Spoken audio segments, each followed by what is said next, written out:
morning, everybody. What's going on? Welcome to Sports Geek. I'm Errol. What's going on? Missed you guys, man. So check this out. Finally got the new computer up, back in the main room. As you can see, I'm not on the laptop. So hopefully everything is working okay. I hope I'm not talking and I can't even hear myself. Anyway, man, glad to be back. Finally got everything built. I'll show you a pic of the new PC when I'm done. It's pretty cool. Actually, I'll just show you guys right now. Like this. Kind of looks like that. Got Neo in there. Crazy stuff, right?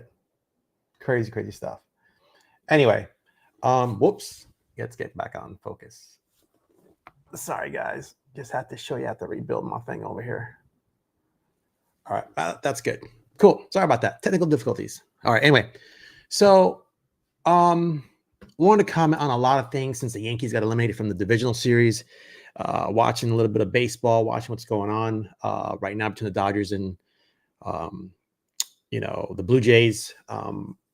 Just a lot of. I mean, I was angry when the Yankees got eliminated, but that was like a day or two, and I wanted to come on. But like I said, I was having some issues. But anyway, point is, what is stopping the Yankees from winning a World Series? I was gonna title a show "Why the Yankees Suck," but I didn't think that was fair, or why they will never win another World Series.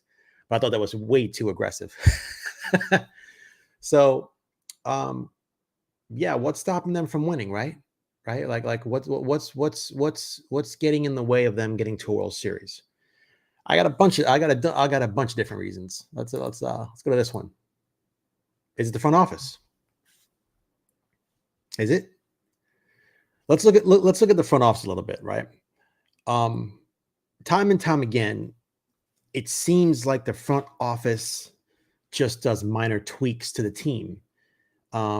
They don't go all in per se. They focus on a guy. They get hyper focused on a player. That's the player that they want. They make a move, and then they go, okay, we're good.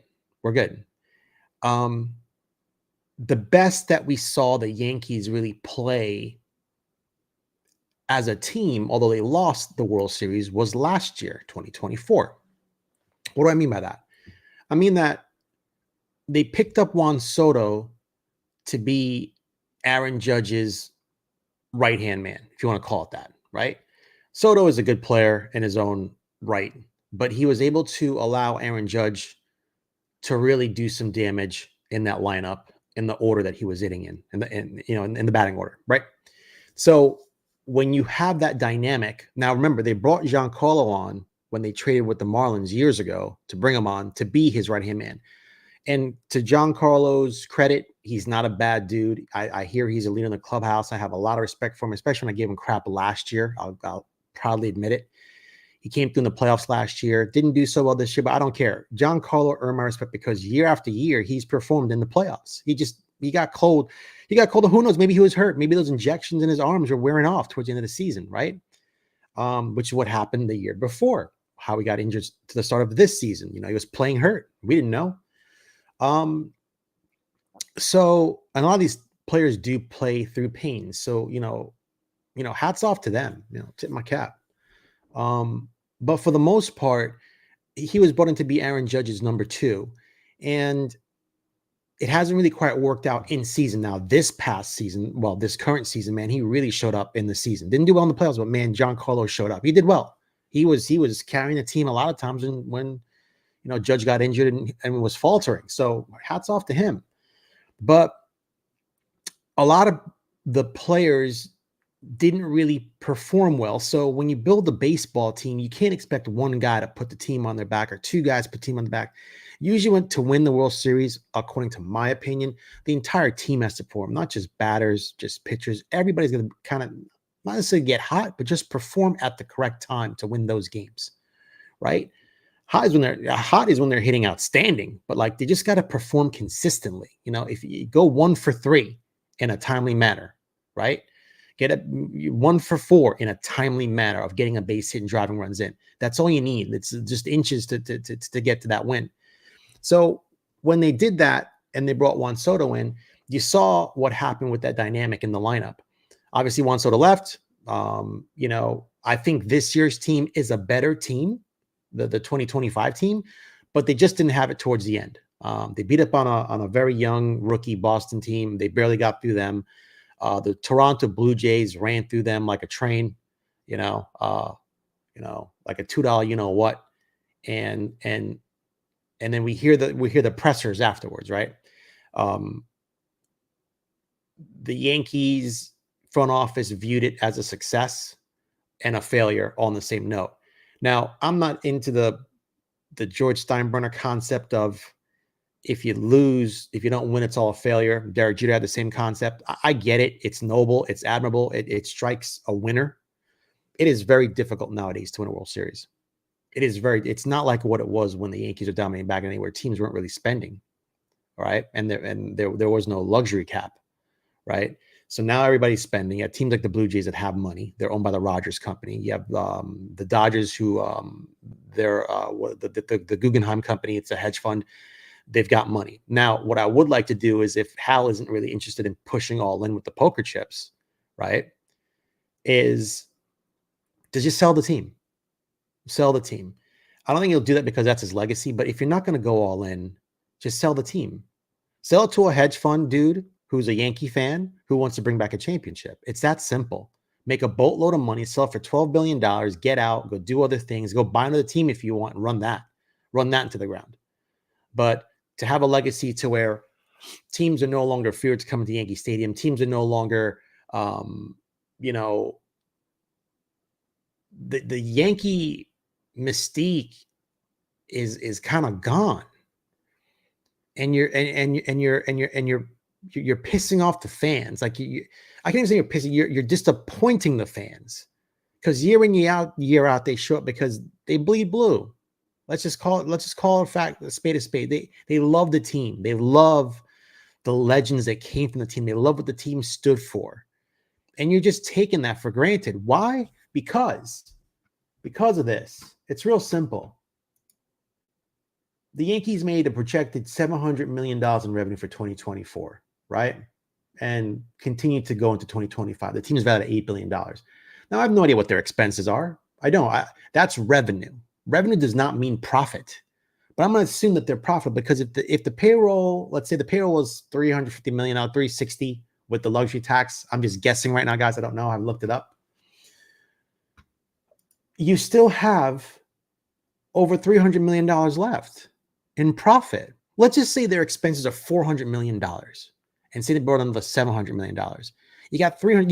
You're telling me as the New York Yankees, you can't take $75 million more and make $75 million less in profits to build a better team to compete with what's out there or to push all in to get further and just reward the fans. You're telling me that $75 million more is more important to your pockets than to appease your loyal fans.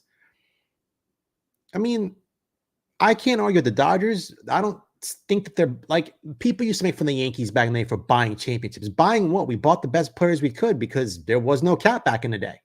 Really wasn't. Sorry for saying cap. Luxury tax. So it's not buying championships. It's you go out and get the players you want for your team to give you the better chance or the best chance of getting to a World Series and winning it. That's what Dodgers did. Dude, if you looked at Dodgers a lot offseason last year, they doubled down. They had like multiple different closers that they picked up because they knew that players get injured. It's just going to happen. It's a very physical sport. People say baseball players, it's not physical. It's a demanding sport on your body. It's 160 something games a year in the heat, in the cold, you name it. You're going to get banged up. So you got to have like duplicates of players. Okay, if you got a starting second baseman, your backup better be almost as good, and he's comfortable playing the bench because he wants to win. The mindset has to be, hey, I'm a backup guy right now, or I'm the third closer, but the fact that we're having a chance to win, I'm going to shut the fuck up and just perform. That's it. That's the mindset of players you got to write, which leads me to my next segment here. Is it the players, right? So if the front office doesn't want to spend the right way and just get in and say it's a crapshoot every year, then you got to have the right players with the right mindset to perform, right? And I could see that in Ben Rice. I could see that in the young Cam Schlittler. I mean, that guy's he's got gumption. He's got balls, right? So they both hate the Red Sox. I mean, it's stop. Listen, you can be friends with the baseball players, but when you get on the field, bro, that dude's your mortal enemy on the other side of the dugout. But you can go out to dinner afterwards, man, have a couple of drinks. I don't give a crap what y'all do. Grab a couple, whatever.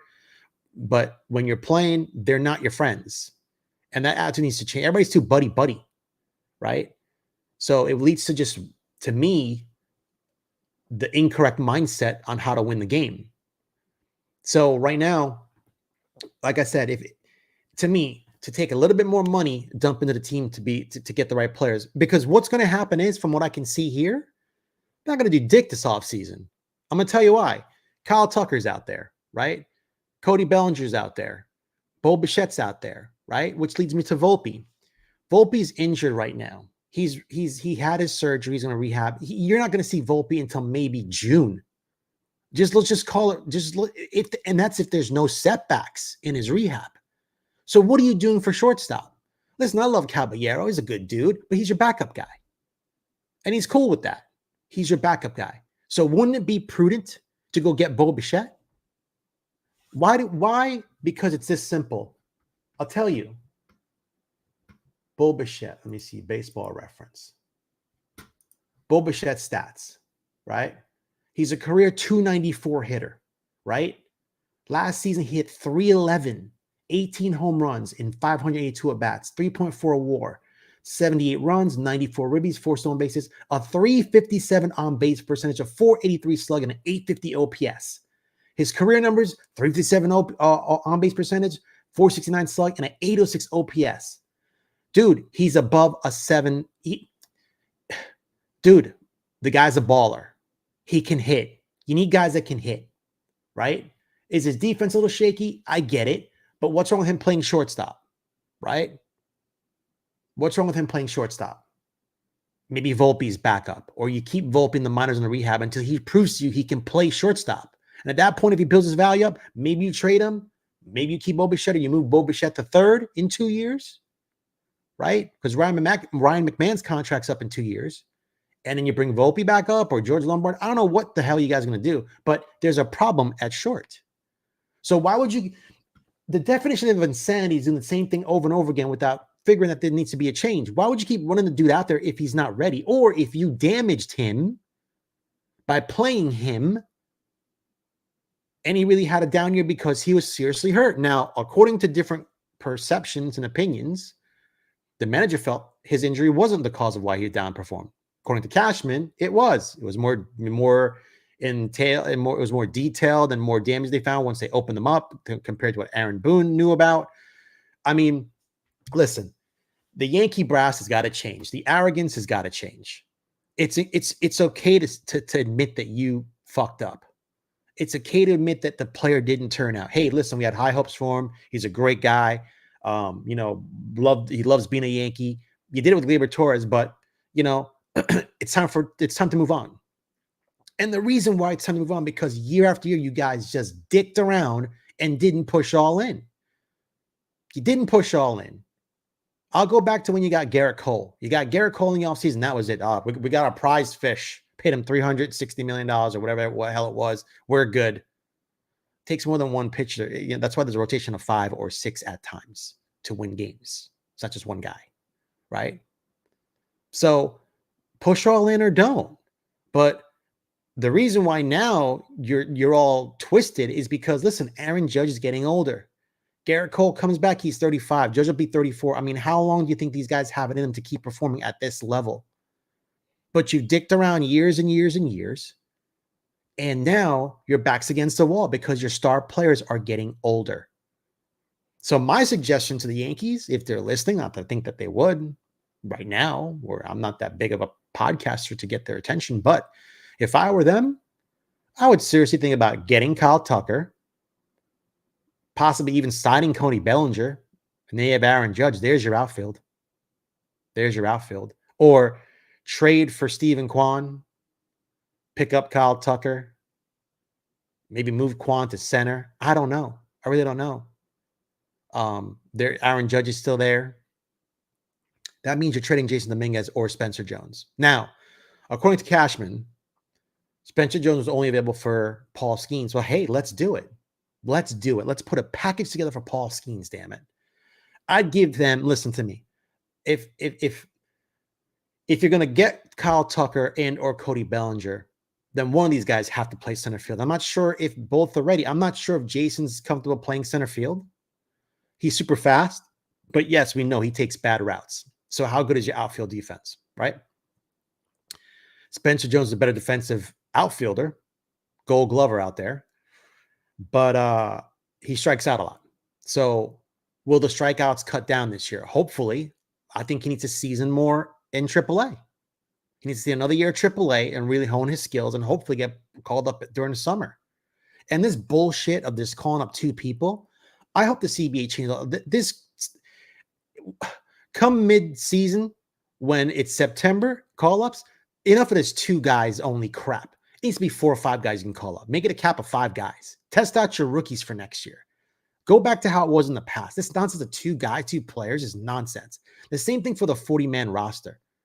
Increase that as well. Too many teams are losing good players. Increase it 5 more guys, right? Sorry for going off on a tangent, but it's nonsense because players have a hard time keeping some good, talented players because the roster's tight, right? Same thing with the 26-man. Do make it like 28. Have them increase a couple more guys. I mean, on the team. I mean, give me a break. Well, what is the problem? Have a couple backup players for your bench. It makes the game more exciting. It's not going to make it dull. But whatever. Anyway, so let's go back. So that means they can trade. Let's put a pack. Let's see. I'll do this on my next show. I'm trying to do a show maybe Monday night if I can. And see like maybe a package for Paul Skeens. Not that the Pirates might trade him, but it's wishful thinking. But listen, watch this. Dominguez. I'd throw in Volpe, although he won't be ready. But the Pirates need young players, right? Throw in a Chase Hampton. Throw in a Will Warren. Throw in a Luis Heel. And they might want another bat. Who that bat's going to be, I don't know. I definitely wouldn't give him Ben Rice, right? It's not going to happen. So, but there's other people in the minors you can give them, right? So you got a major league ready Anthony Volpe, who's injured right now. Yes, his value is low. Jason Dominguez, there's a bat right there if you want to go that route. If Spencer Jones is going to be your center fielder because he can't play center field and first, almost like Cody Bellinger. And then Luis Heel, you don't need him. Why? I love Luis Heel, but you know what? Luis Heel, Warren Hill, they're expendable. Why? Because Clark Schmidt is coming back, right? He might not be back till June either, but you could pick up Paul Skeens, get Paul Skeens, Max Fried, Garrett Cole, Cam Schlittler, and who's our number 4? Who am I forgetting? Oh, Rodon. That's our number 5. And then basically anyone from the minors can backfill that. So whether it's Elmo Rodriguez Cruz, whether there's guys in the minors that should be ready in AAA that should be ready to be your 6th starter, or you go trade for one, or you pick one up in free agency. You can get a 6th starter. You don't even have to trade. There's 6 starters out there to get, right? With a 4 ERA, we'll take it. And if he goes down, get another one, get a 7th one as well until your minor league staff is ready to come up. It's that simple. They make it seem like it's difficult. Would the Pirates fight for Dominguez, Louis Hill, Will Warren, another bat? Maybe it's Austin Wells, and maybe Ben Rice becomes a full-time catcher, and you pick up a right-handed bat catcher to kind of teach him. I don't know. Stanton's getting older. He's going to DH more, right? He's more prone to injury, unfortunately. It's nothing against Stanton. It's how it is. Players get injured, right? So you just build your bench around that. Hell, throw in LaGrange or Lalane, or throw one of those guys, high-level arms, or a Ben Hess, right, from the minors. Do a 5 or 6 for one. You're telling me the Pirates wouldn't bite on that? I don't know. But man, what a rotation that would be, right? What a rotation that would be. So things can happen, right? You just throw fuel at the fire. Are the Yankees creative enough to do that? I don't know. It just seems like they don't really, if it's not right in front of them, they just don't care. No pun intended on that word, If it's not right in front of them, they don't care, right? So, I don't know. I think the front office has to stop tripping over their own feet. Stop tripping over dollars to pick up pennies. Get the right players. Get the players with a winning attitude. Get players that want to win. Get players that say, hey, man, we're bringing the Yankee mystique back. No nonsense. And build and put a really competitive team on the field. Listen, they passed up on Bryce Harper, right? Now they want to trade for him. I hope not. Bryce Harper's done, man. He's done. I'm not saying he doesn't have anything left in him, but you don't want him towards the end of his career. You wanted him like 5 years ago. Too late now. Manny Machado, same thing. Don't go for him. You want them 5 years ago. Too late now. How many more people do we pass up on? And how many more people do we watch the Dodgers sign and say, we have to compete? How many? How many do we continue down this insane road of just letting top players get signed by the people because we're afraid to spend an extra $75 million and lose an extra $75 million in profits? Hey, newsflash, Yankees, you wouldn't lose the profit. You want to know why? Because you pick up a Bo Bichette, you pick up a Kyle Tucker, you pick up another pitcher, you pick up some good bullpen guys, and guess what? The fans will be there with open arms and money to spend it at the stadium so you wouldn't fucking lose. It's that simple. It's that simple, guys. You're not going to lose anything. You're going to get it all back. Your chicken buckets could be $100. The fans will be there. Wow, we got Bo Bichette. Shit, we got a fucking shortstop. Cool, I'm there. We got an outfielder in Kyle Tucker and Cody Bellinger. I'm fucking there. Spencer Jones coming next year. You know, I love Jason Dominguez, but he's gone. Sorry, no room for you, bro. I hate to see him go. I want to see the Martian develop, but dude, we don't have time. This is not a developmental camp. If they won't play these guys when they bring them up, then why the fuck call them up? You're stunting their growth and you're making them injury prone. Baseball players need repetition to hone their skills, and you bring these rookies up and you fucking destroy them and turn them to shit. Why? Because we got to play veterans that don't perform. Fuck yeah. It's cool. Okay. That methodology has worked for the past 16 fucking years. I guess we'll just keep doing it. Do it one more year and watch Judge and Cole get older and Max Fried get older and Rodon get older.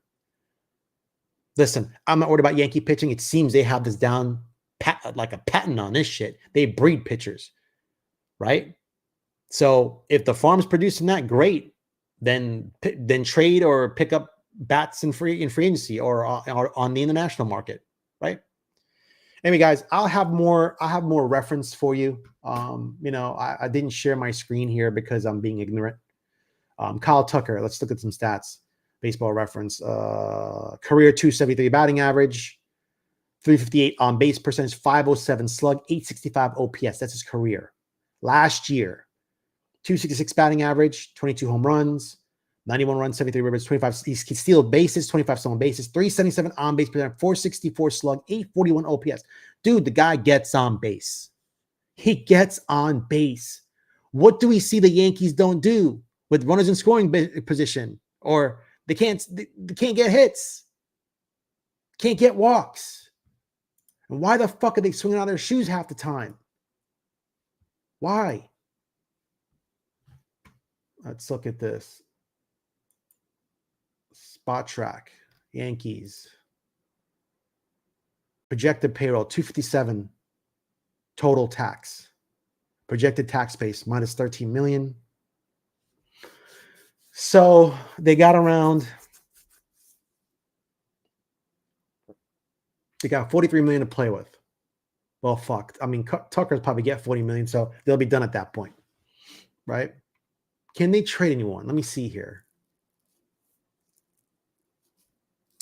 Can they trade anyone?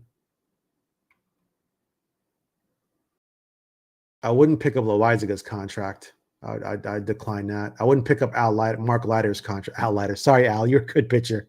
Nothing against your nephew. He's been good at times, but it just doesn't fit our pitching mold. Mark Leiter Jr., I wouldn't pick up that contract. Luis Hill, I'd trade. Volpe, I'd trade if the Pirates are going to listen. Tim Hill, I wouldn't pick up that contract. He has an option. He's 36. Let's get a new lefty. a ground ball specialist. Caballero, pick it up. Fernando Cruz, pick it up. Jake Bird, he's a project. Maybe keep him in. He's 30. Keep him in the minors. Work on some shit. Oswaldo Cabrera, don't know what to do with him. Jake Cousins wouldn't pick it up. Scott Efros wouldn't pick it up. Ian Hamilton wouldn't pick it up. All these peers, they're not even making $1 million. So they're just top heavy. They're top heavy. Oops, sorry about that. So yeah. Anyway, guys, don't want to ramble on, but from what I'm looking at, the Yankees have a lot of work to do, and the attitude should be, push all in, sell the team. It's that simple. If you're not willing to bring a championship back to New York, then what are we doing here, man? We're wasting Aaron Judge's time. We're wasting Max Fried's time. We're wasting Garrett Cole's time. Those guys came on board because they had hopefully to win multiple championships. What are we doing here, guys? Over money? How about this, right? Hear me out. Last thing before I go. And remember to like, share, subscribe, and comment.